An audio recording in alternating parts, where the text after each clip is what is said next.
Hola a todos, soy Marcos Buigues, guía oficial de turismo en Valencia y disfruto haciendo conocer nuestro patrimonio de la mano de Turiart en rutas guiadas como la Ruta del Grial y del Arte Religioso, en la cual comenzamos por San Juan del Hospital conociendo el gótico más austero, continuamos con la Catedral de Valencia con todos los estilos posibles y finalizamos en San Nicolás con la espectacularidad y la exuberancia del barroco valenciano. Y además en la Capilla del Santo Cáliz hablamos de la reliquia más conocida, hablamos de su historia, de sus anécdotas, de sus viajes y también conocemos la razón por la cual Valencia cada 5 años celebra un año jubilar.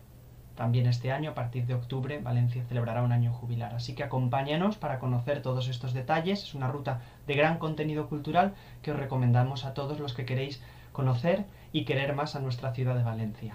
Os esperamos.